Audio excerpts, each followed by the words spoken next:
Hola gente bonita que me está escuchando, estamos en el podcast con Poder. Estoy muy feliz y contento porque aquí estamos grabando otro estudio más y Dios nos da este privilegio de hablar lo que Él nos enseña, y estudiar su palabra es algo muy nice. Rápidamente voy a recordarles el índice. Estamos en una serie llamada Mi propósito, y vimos en el índice una introducción, soberbia versus inteligencia. Regrésense a los anteriores audios en el canal para que puedan llevar a cabo la escuchación de este estudio. El número 2 fue mi primer paso a mi propósito, donde vimos la vida de Adán y Eva. Ahí realmente entra el primer punto a mi propósito. El otro fue una introducción que no lo consideraba como el primero real, sino como una preparación. Pero bueno, ese fue el primero, la introducción, soberbia contra inteligencia. Repito, segundo, mi primer paso a mi propósito, la vida de Adán y Eva. El que sigue fue el 3.1. Aquí hay dos estudios de la vida de Noé, que fue el que vimos anteriormente, y ya cerramos donde vemos la primera parte de cómo es que nace Noé, y ya le han dado el gran propósito. Dios tenía un gran propósito para su vida. Vemos varios detalles bien importantes, entonces regresen a escucharlo. Y continúo con el 3.2. Este es el mensaje que veremos hoy. Vamos a ver una parte con Noé, su perfección y hasta su obediencia. No vamos a tocar todos los puntos porque son muchos. Me voy a enfocar solamente en un versículo. Y al final del versículo de Génesis, que habla donde Noé hizo todo conforme a Dios le había dicho. Entonces voy a leer el versículo 9, que dice: estas son las generaciones de Noé. Noé, varón justo, era perfecto en sus generaciones. Con Dios caminó Noé. Lo voy a leer otra vez porque está tremendo. Y ahorita voy a explicar cada detalle para que realmente vean que esta pequeña porción es muy poderosa. Dice: estas son las generaciones de Noé. Los puntos, Noé, y luego coma, varón justo, era perfecto en sus generaciones. Con Dios caminó Noé. Entonces, tenemos que aprender a ser hombres y mujeres de luz y salvación en una generación oscura y perdida. Está tremendo. Este es prácticamente el título y es el único punto que vamos a ver con sus subpuntos, ¿sale? Entonces, voy a repetir: tenemos que ser hombres y mujeres de luz y salvación en una generación oscura y perdida. Prácticamente es el único punto que vamos a ver. Y sus subpuntos: dice, inciso A, hombres que hacen justicia. A punto 1, hombres perfectos alrededor de una generación corrompida. Inciso B, hombres que caminan con Dios. Entonces, después de algo medio estructuralmente teórico, vamos a entrarle a la cremita. Ya habíamos dicho que Noé prácticamente es un cuadro de Cristo, y ahorita vamos a ver un detalle bien bonito que lo refleja más, y ese cuadro lo pinta completamente con el arca. Acuérdense que lo habíamos platicado, y si no viste todos los detalles que no voy a mencionar ahorita porque es mucho, regrésate a los estudios anteriores de la vida de Noé, que ya he mencionado aquí en este estudio. Entonces, lo primero que nada que debemos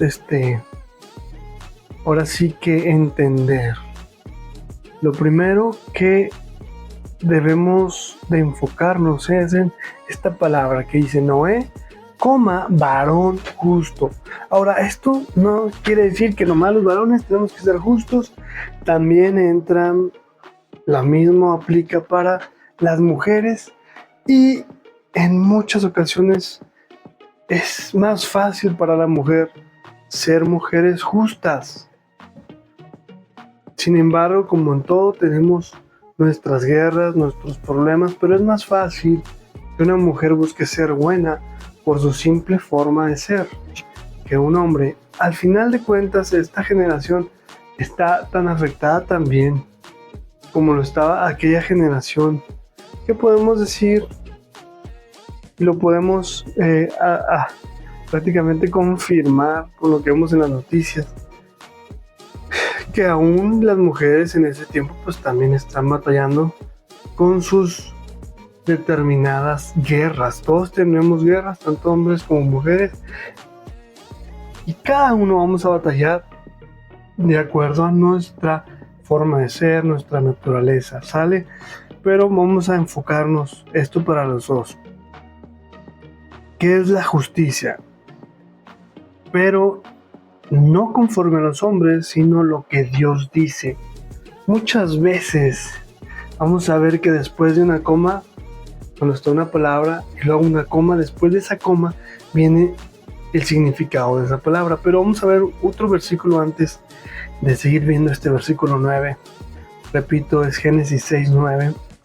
Pero primero vamos a ver Deuteronomio 6:25. Y tendremos justicia cuando cuidemos de poner por obra todos estos mandamientos delante de Jehová nuestro Dios, como Él nos ha mandado. No va a tocar el contexto, habla de la ley. En teoría no estamos bajo la ley, sin embargo la ley se puede aplicar de una forma, digamos, como indirecta, ya que no somos judíos para aplicarla directamente. Sin embargo, son principios. Al final de cuentas hay una aplicación devocional. Esta aplicación devocional, y tenemos la ley de Jesús. Cuando nosotros realmente estamos viviendo la palabra de Dios conforme a este tiempo y conforme no lo realmente explica la ley de Jesús, porque la ley no está solamente para hacer cosas legales, no, para dejarnos principios y enseñanzas como esta historia. Esta historia no es una historia física que va a representar cuadros, modelos que ya hablamos, una doctrina que representa prácticamente el reino de Dios. Y este reino de Dios lo podemos tener como una enseñanza, y luego esa enseñanza, la vamos a digerir para poder aplicarla a nuestra vida, y así para cada creyente. Entonces, si eres un creyente que ya recibió a Cristo, tú debes de entender que vivir la justicia es vivir la palabra, o estar en justicia, o caminar o hacer justicia es vivir la palabra de Dios, así de simple.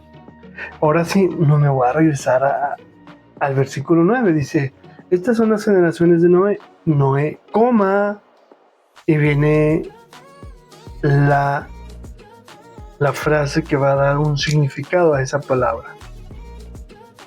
¿Qué nos va a enseñar que era Noé aquí? Bueno, Noé era varón justo, y luego, ¿qué nos va a enseñar esta palabra de justo? O sea, varón justo en qué, que si era un buen político, que era un buen policía, o sea, era abogado. Entonces vamos a verlo conforme a lo que Dios dice. Varón justo, era perfecto en sus generaciones. Eso viene a definir esta palabra en este contexto de justicia. Ya hablando en general y aplicándolo en nuestras vidas, obviamente ya lo mencioné, justicia es vivir la palabra de Dios. Sin embargo,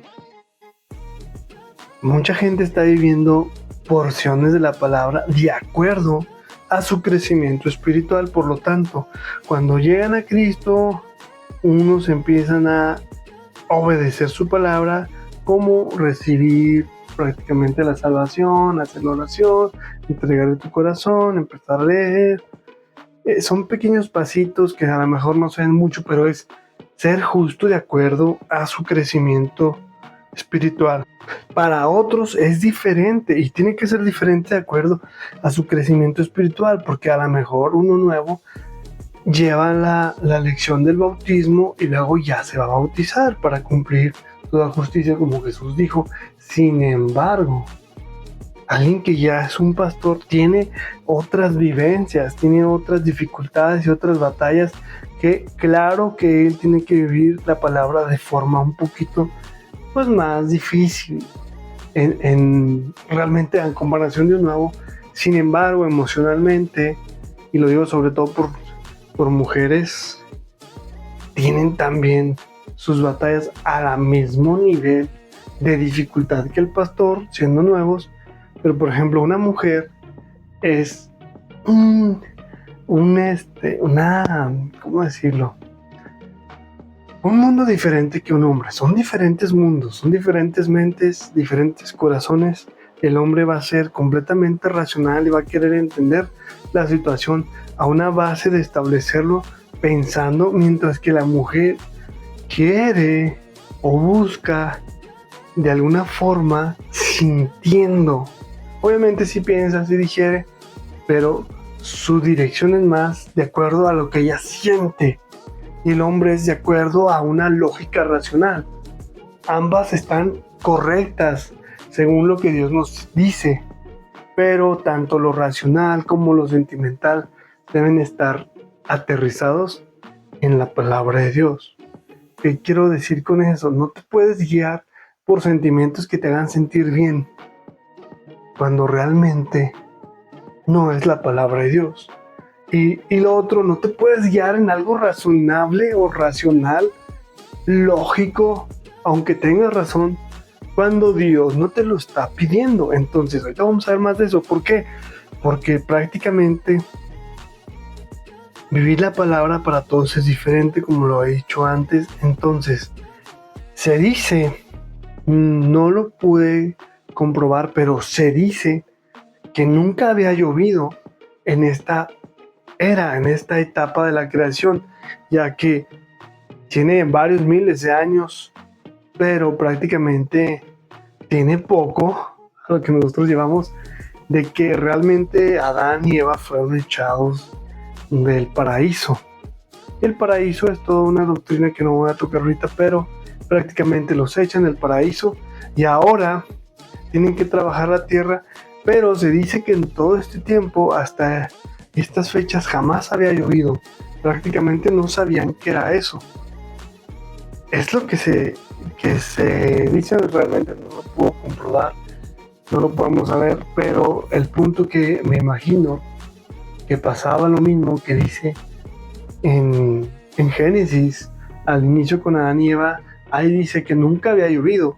Ahí sí dice, en ese tiempo, prácticamente en ese tiempo, no sé si todavía hasta aquí no había llovido, no lo puedo comprobar, pero muchos creen que realmente Noé vivía en un tiempo que nunca había llovido, que seguía igual que en el paraíso, que un vapor subía de la tierra y ese vapor nutría todos los árboles y todas las cosechas, porque ya antes tenían todo en el paraíso, pero ahora les tocaba realmente trabajar la tierra, ahora sí que labrarla, sembrar y cosechar, y todo el trabajo arduo y difícil que prácticamente el papá de Noé, Lamec, es el que dice que Noé es el que nos va a librar de esta carga, de este trabajo, de esta maldición que tenían por el pecado. Y este pecado fue el de Caín, que mató a su hermano Abel, y entonces Dios maldice la tierra y la tierra nunca vuelve a ser la misma. Sin embargo, se dice que no había llovido, como ya expliqué en todo este tramo. Por lo tanto, Dios le está diciendo, voy a dejar un diluvio bien loco para destruir la tierra. Prácticamente lo que llega como mensaje para Noé es algo que él era ilógico, racional. A lo mejor para una mujer va a ser algo muy feo que la vas a hacer sentir mal. Entonces, va parte de lo mismo. Al final de cuentas es lo mismo, las pruebas son prácticamente iguales, pero la aplicación va a ser diferente porque al hombre le va a pegar de alguna forma y a la mujer de otra. Entonces podamos entender que tenemos que reaccionar de la misma manera. Hombres, aunque seamos racional, tenemos que creer. Mujeres, aunque se dirijan por cualquier cosa sentimental, tienen que confiar en lo que escuchan, que para escuchar a veces las mujeres son mucho mejores que los hombres. Pero una vez que escuchan, no puedes permitir que te controlen los sentimientos o la razón, tanto en hombres ni en mujeres. ¿Sale? Entonces tenemos que aprender a vivir la palabra de Dios, sea que nos haga sentir mal, sea que nos haga dudar, sea que nos vuelva loca la lógica, sobre todo en los hombres, porque en ese punto es más fácil para una mujer en cuanto a lo que ella ve, porque no es la misma forma de pensar que los hombres. Sin embargo, para los hombres las dificultades va a ser, hey, pero eso nunca ha pasado. Para mujeres, esto me va a hacer sentir mal, o algo por allá, pero a un nivel más grave, que realmente te lleve a ser una prueba, una difícil prueba. Entonces, como ya vimos, Noé era un nivel bien alto, que dice Dios que él era perfecto, él era justo. ¿Qué nivel? Nivel Dios, perfecto en todas sus generaciones. Y cuando vemos esta frase de generaciones es bien delicado porque hace referencia a un entorno malo. Regularmente cuando se usa las generaciones habla de total entorno, y el entorno que habíamos visto desde un principio es que la tierra se había corrompido. Y vamos a leer el Mateo 12:45, cómo Jesús usa esta frase, que es prácticamente lo mismo que Jesús dice, lo que estábamos viendo aquí, que era perfecto en sus generaciones. Aquí es bien importante que cuando vemos esta palabra vamos a ver muchas veces que la generación es un entorno completamente corrompido. Mateo 12:45 dice: entonces va y toma consigo otros 7 espíritus peores que él, y entrados moran ahí, y el postrer estado de aquel hombre viene a ser peor que el primero. Así también acontecerá a esta mala generación. A ver, el primer punto es, ¿había justos? Sí, había varios justos. ¿Cuántos? Siempre Dios deja un pequeño poblado, una pequeña muestra de justos, pero son siempre bien pocos los justos.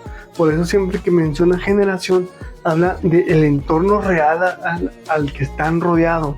Jesús estaba rodeado de un entorno que ya había olvidado a Dios y solo tenían la ley de Dios para buscar que Dios los bendiga y que les diera el control y que pudieran gobernar, y realmente solo veían a Dios como déjame cumplo la ley y Dios me va a bendecir, siempre haciendo legalismos y cosas que realmente no sirven de nada, que los lleva a ser buenas personas malas.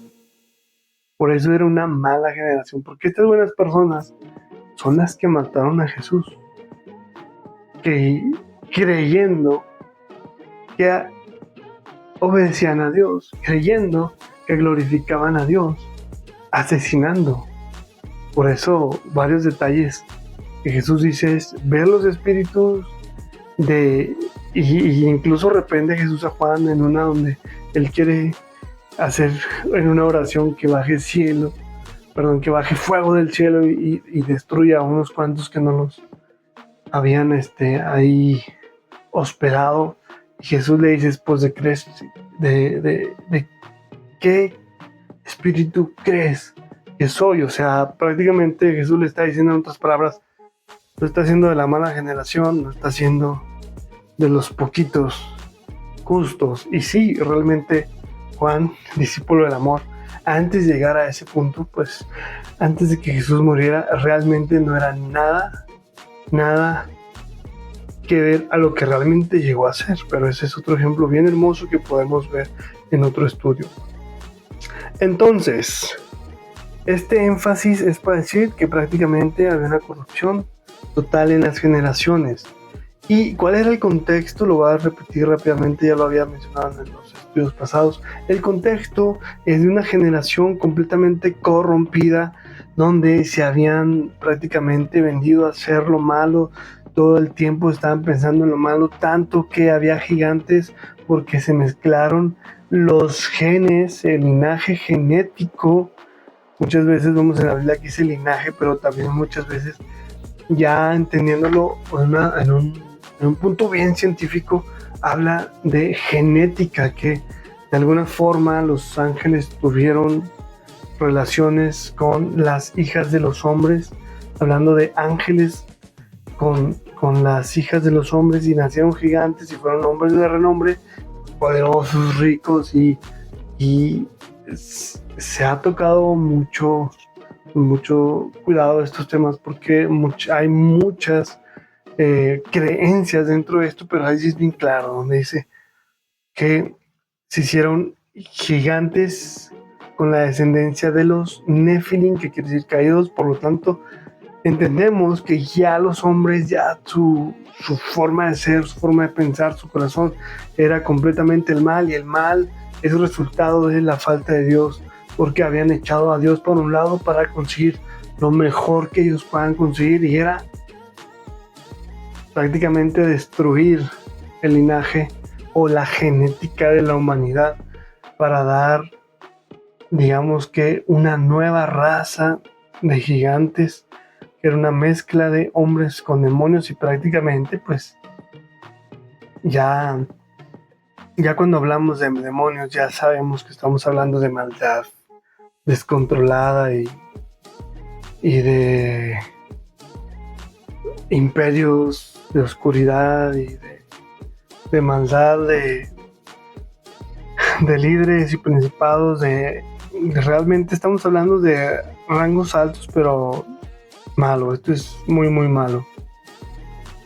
Entonces, esto es bien importante porque, como dije, Noé es perfecto en esta generación, y es un cuadro que pinta a Jesús, porque Jesús prácticamente era un hombre sin pecado en medio de una mala generación, porque aún sus discípulos, que malamente muchos pastores hablan de ellos como muy bien cuando estaban con Jesús, pero era todo lo contrario. Los discípulos eran de lo peor, era gente carnal, gente mala. Ya ven Juan y su hermano Jacob, que revolucionaron cosas. O sea, no hay nada igual que el libro de Juan, aunque sí se parece a otros. Pero, por ejemplo, el Evangelio de Juan, a los 4 que hay evangelios, es completamente diferente. Y es el discípulo del amor, se le dice. Entonces, él no era eso hasta que murió Jesús y entendió, y hubo una transformación. El Espíritu entró en su corazón y realmente él fue mudado en su mejor nivel. Pero antes de eso, pues no, o sea, nada que ver. Jesús era el único digno, el único sin pecado. Sus discípulos estaban pero tiradísimos al pecado, no pecado como lo conocemos hoy en día, sino que pues, realmente eran bien carnales y bien fuera de lo que Dios decía. Tenían ahí a Dios y ellos no lo entendían, hasta que murió Jesús y fueron abiertos sus ojos y se les dio ya revelación completa de todas las escrituras que ellos siempre estudiaban. Pues por eso muchas cosas se les pasaban. Pero ya una vez que murió, ellos cambiaron el mundo. Llegaron a su mejor momento, así como Noé en este tiempo, que era perfecto, que él caminaba con Dios. Entonces vamos a ver ese detalle. Primera de Reyes 3:6 dice: y Salomón dijo: tú hiciste gran misericordia a tu siervo David, mi padre, porque él anduvo delante de ti en verdad, en justicia y con rectitud de corazón para contigo. Y tú le has reservado esta gran misericordia en que le diste hijo que se sentara en su trono, como sucede en este día. Y voy a repetir una frase que dice: porque él anduvo delante de ti en verdad, en justicia y con rectitud de corazón. Entonces, fíjense, delante de ti, ¿qué quiere decir? Pues es que David caminaba con Dios.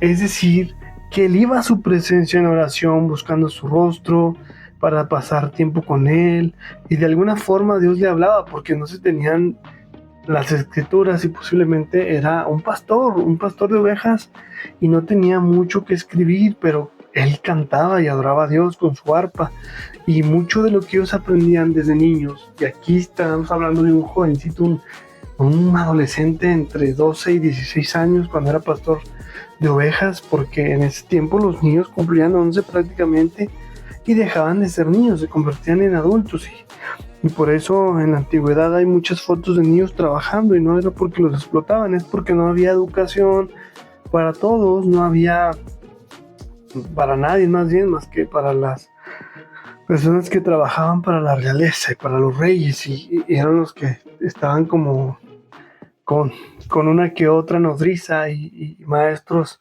doctos que los enseñaban a los hijos de los reyes y los consejeros, y nada para los demás. El pueblo prácticamente era del vulgo, sin letras, sin mucha ciencia, sin mucho entendimiento, sin escuela, sin aprendizaje, más que lo que aprendían en las sinagogas, que prácticamente son las iglesias que nosotros tenemos, y había muchos pequeños templos, sinagogas, donde se reunían a estudiar la Biblia, y en esa Biblia la mayoría de lo que aprendían los jóvenes, los niños, era a través de canciones. ¿Y cómo memorizaban? A través de canciones, porque no tenían dinero, no tenían nada para poder tener prácticamente cada quien su Biblia como tenemos ahora. El papel no era prácticamente como ahora. Antes usaban sus rollos y eran de diferentes materiales. Por ejemplo, usaban pieles, usaban diferentes materiales de ese estilo, y los prácticamente enrollaban en rollos gigantes que solamente los usaban en las sinagogas para tener una copia de la ley. Prácticamente lo que ellos aprendían era los 5 primeros libros de la Biblia, y también los profetas, que prácticamente viene siendo todo el Antiguo Testamento en un diferente orden al que tenemos ahora, pero de alguna forma Dios le hablaba.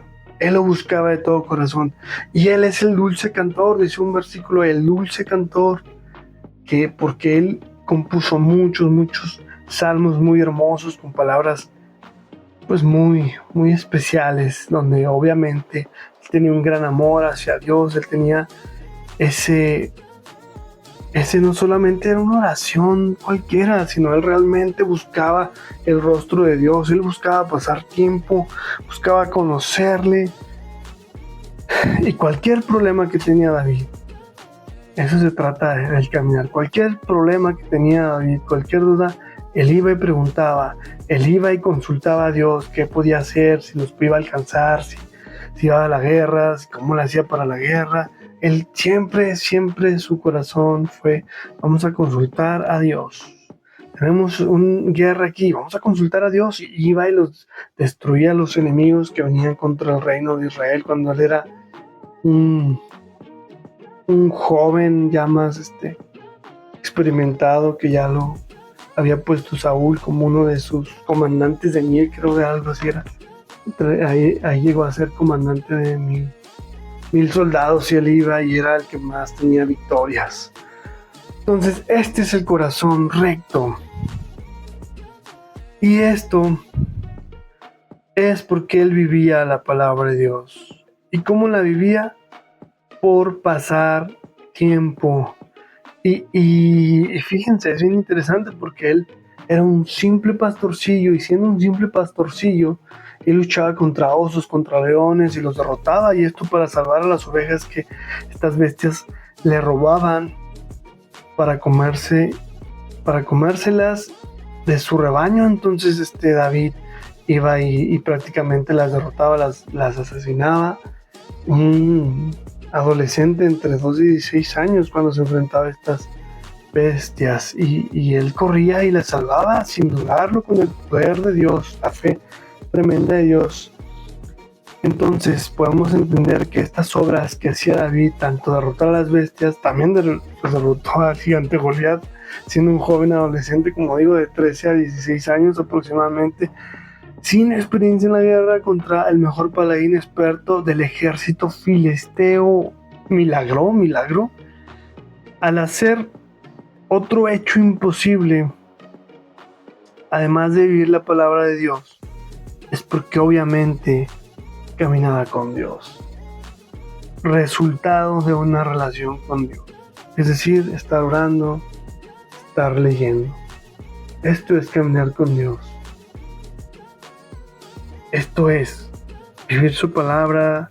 ¿Cómo? Pues estar orando, estar leyendo, buscar caminar en el propósito que Él tiene para nosotros, buscar en cada prueba su dirección, su sabiduría, buscar conocer más para ser como Él. Estamos buscando ser como Jesús, conformando a la imagen de Jesús. Este es nuestro gran plan de vida general o prácticamente el propósito, y este propósito tenía un plan para llegar a Él.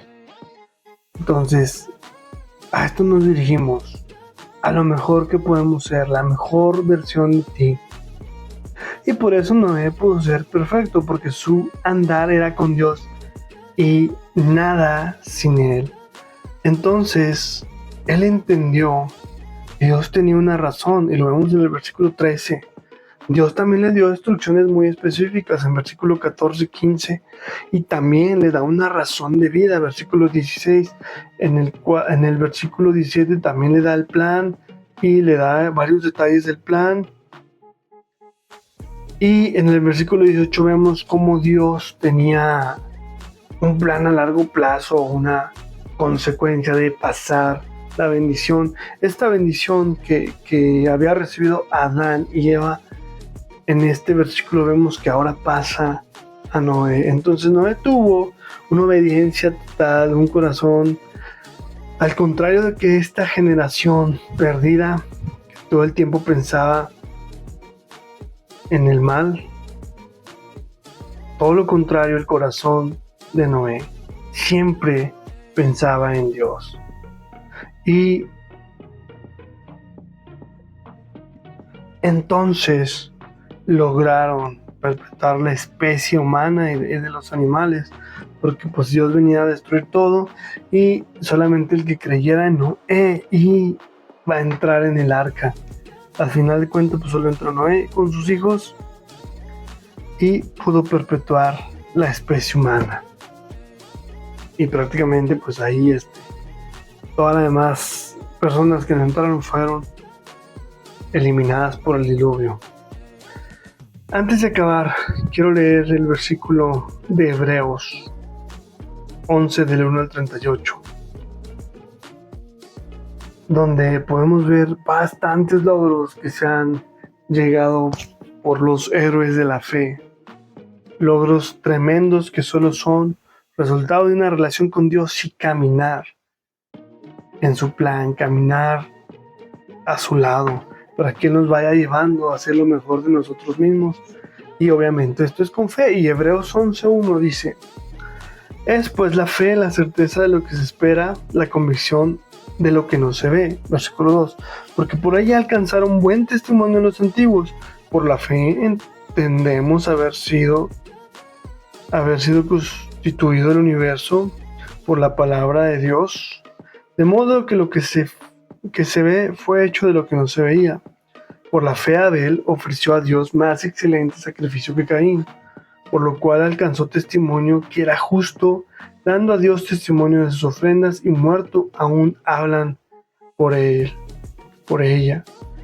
Por la fe Enoc fue traspuesto para no ver muerte, y no fue hallado, porque lo traspuso Dios, y antes que fuese traspuesto tuvo testimonio de haber agradado a Dios.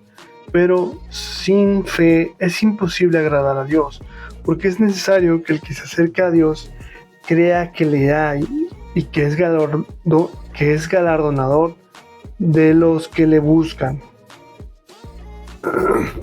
Versículo 7: por la fe Noé, cuando fue advertido por Dios acerca de las cosas que aún no se veían, por eso se dice que la lluvia no existía aún, Con temor preparó el arca en que su casa se salvara, y por esa fe condenó al mundo y fue hecho heredero de la justicia que viene por la fe.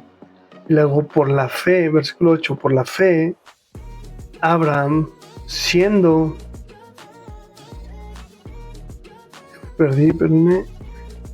llamado, obedeció para salir al lugar que había de recibir como herencia, y salió sin saber a dónde iba. Por la fe, habitó como extranjero en la tierra prometida, como en la tierra ajena, morando en tiendas con Isaac y Jacob, coherederos de la misma promesa, porque esperaba la ciudad que tiene fundamentos, cuyo arquitecto y constructor es Dios. Versículo 11. Por la fe también la misma Sara, siendo estéril, recibió fuerza para concebir y dio a luz, aún fuera de tiempo de la edad, porque creyó en que era fiel quien lo había prometido. Versículo 12. Por lo cual también de uno, y ese ya casi muerto, salieron como las estrellas del cielo en multitud, y como la arena innumerable que está a la orilla del mar. Conforme a la fe murieron todos estos sin haber recibido lo prometido, sino mirándolo de lejos y creyendo y saludándolo y confesando que eran extranjeros y peregrinos sobre la tierra. Versículo 14. Porque lo que esto dicen claramente dan a entender que buscaban una patria, pues si hubiesen estado pensando en aquella de donde salieron, ciertamente tenían tiempo para volver. Versículo 16. Pero anhelaban una mejor, esto es celestial, por lo cual Dios no se avergüenza de llamarse Dios de ellos, porque les ha preparado una ciudad. Versículo 17. Por la fe Abraham, cuando fue probado, ofreció a Isaac, y el que había recibido la promesa ofreció su unigénito. Versículo 18. Habiéndosele dicho, en Isaac te será llamada descendencia. Versículo 19. Pensando que Dios es poderoso para levantar aún de entre los muertos, de donde en sentido figurado también le volvió a recibir. Versículo 20. Por la fe bendijo Isaac a Jacob y a Esaú respecto de cosas venideras. Por la fe Jacob, versículo 21. Por la fe Jacob, al morir, bendijo a cada uno de los hijos de José y adoró apoyándose sobre el extremo de su bordón. Versículo 22. Por la fe José, al morir, mencionó la salida de los hijos de Israel y dio mandamiento acerca de sus huesos. Versículo 23. Por la fe Moisés, cuando nació, fue escondido por sus padres por 3 meses, porque le vieron niño hermoso y no temieron al decreto del rey. Versículo 24. Por la fe Moisés, hecho ya grande, rehusó llamarse hijo de la hija de Faraón. 25. Escogiendo antes ser maltratados con el pueblo de Dios que gozar los deleites temporales del pecado. Versículo 26. Teniendo por mayor riquezas el vituperio de Cristo que los tesoros de los egipcios, porque tenía puesta la mirada en el galardón. Versículo 27. Por la fe dejó a Egipto, no temiendo a la ira del rey, porque se sostuvo como viendo al invisible. Versículo 28. Por la fe celebró la Pascua y la aspersión de la sangre, para que el que destruía a los primogénitos no lo tocasen a ellos. Versículo 26. Por la fe pasaron el mar rojo como por tierra seca, e intentando los egipcios hacer lo mismo, fueron ahogados. Por la fe cayeron los muros de Jericó después de rodearla 7 días. Versículo 31. Por la fe, Rahab la ramera no pereció juntamente con los desobedientes, habiendo recibido a los espías en paz. ¿Y qué más digo?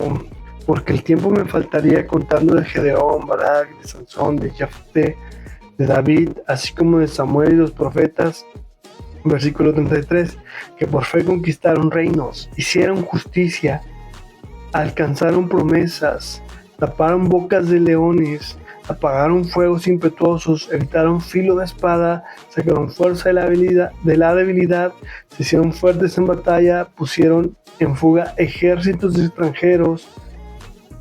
Dice el versículo 35, las mujeres recibieron sus muertos mediante resurrección, mas otros fueron atormentados, no aceptando el rescate a fin de obtener mejor resurrección. 36. Otros experimentaron vituperios y azotes, y a más de esto, prisiones y cárceles. Versículo 37. Fueron apedreados, aserrados, puestos a prueba, muertos a filos de espada, anduvieron de acá para allá, cubiertos de pieles de ovejas y de cabras, pobres, angustiados, maltratados, de los cuales el mundo no era digno, errando por los desiertos, por los montes, por las cuevas y por las cavernas de la tierra. Repito, de los cuales el mundo no era digno. Fíjense lo que dice, cómo ellos hicieron cosas imposibles, cómo ellos vivieron su mejor momento, y algunos fueron etapas muy feas, realmente sufrimiento, pero otros pudieron vivir cosas completamente imposibles, como ver derrotar ejércitos. Son cosas imposibles, son cosas que no se dan.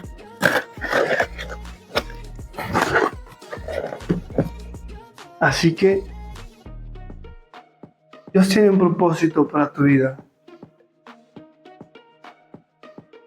Tienes que pasar tiempo con Dios. Entonces, entre más pasas tiempo con Él, vas a ser como Él. ¿Cómo? Orando, leyendo. Esto es todo del hombre, el temor. Ese temor realmente lleva la palabra antes que llegar a cualquier cosa de acción. Amor. Ese amor es resultado de lo que Dios hace en nuestras vidas. Que Él llega y nos limpia de pecado, nos transforma, nos libera, rompe cadenas, nos suelta de la muerte, nos suelta de las drogas, nos suelta de los vicios, del dolor, nos sana. Imagínense a un corazón, hablando de una mujer como ustedes, quizás ha sido muy lastimada por hombres, que todos dicen que son buenos, pero ustedes los ven como malos. Y ha sido lastimada su corazón, su mente, con palabras. Quizá a lo mejor no se ve nada malo, pero mucho daño psicológico que las ha hecho sentir lo peor, destrozadas, perdidas, que no valen, porque eso pasa con la mujer. Y entonces llega Jesús a sus vidas y borra todo lo que pasó, borra todo el dolor. Tu corazón que ya estaba maltratado, que muy apenas latía, y lo toca y lo restaura, llevándolo a lo mejor para que sean luz en medio de las tinieblas, en medio de esta mala generación, que seas de los pocos que brille. Y igual para los hombres, que puedas ir más allá de tu lógica, que digas, no, es que este milagro no se puede, porque esto no pasa, no es lógico, no es razonable, no puedo con mis problemas. Yo no puedo ir a la iglesia, tengo que trabajar porque tengo deudas. O ahí está mi familia toda destruida. ¿Por qué? Porque no pueden hacer las cosas bien. Y llega Dios, puede hacer lo que no se podía, y puede sanar las familias, y puede ayudarte a romper los vicios, las maldiciones, las deudas. Y realmente algo que afecta mucho al hombre es el peso de ser el responsable de una familia y no poder con ello. Hay hombres que lo han intentado de todo y no los han dejado, porque este mundo está contaminado y podrido, y de alguna forma lo están atacando y frenando y poniendo trabas y poniendo dolor, y empezaste un negocio y lo destruye, y ves que tus hijos están fallando, y ves que no hay amor de parte de tu mujer, porque el hombre quiere ver respeto, y ese respeto se ve en acciones de servicio y en obediencia. Por eso es bien importante lo que se está manejando en este momento, y bien mal entendido como la sumisión. La sumisión no es, ella es mi esclava y ya no. Antes está la palabra amor y entrega total de los hombres. Que hay hombres que no pueden hacerlo porque están completamente destruidos de su mente y de su corazón, también como las mujeres, porque pasa mucho que va la cadena de que un papá o un hombre ha lastimado, o muchos han lastimado a una mujer, pero esta mujer no se va a dejar y agarra un buen hombre y lo destruye. Entonces este hombre ya no puede con la vida. Y lamentablemente he visto varias noticias en lo largo de estos últimos 5 años, varios suicidios, o sea, no solo de hombres, pero de hombres porque rompen sus matrimonios o sus noviazgos, o que vivían juntos y lo dejó y prácticamente se quitan la vida porque no pueden vivir con ella, porque para un hombre es muy difícil esa restauración, porque es la verdad, igual que una mujer se destruye con palabras, porque esa es la verdad. Ese es el mundo oscuro, malo en el que vivimos, y aún así podemos ser con Dios luz. Así que aquí está el reto: pasa tiempo con Dios, sé justo y sé perfecto en esta mala generación para que puedas seguir caminando a tu propósito. Amén. Espero que sea de mucha bendición, y sí me tomé el tiempo para hacer toda una predicación dominical o de cualquier día de la semana, pero predicación completa y estudio completo, porque el siguiente mensaje vamos a seguir con otro héroe de la fe, otro personaje de Génesis. Bendiciones, excelente inicio de semana. Amén.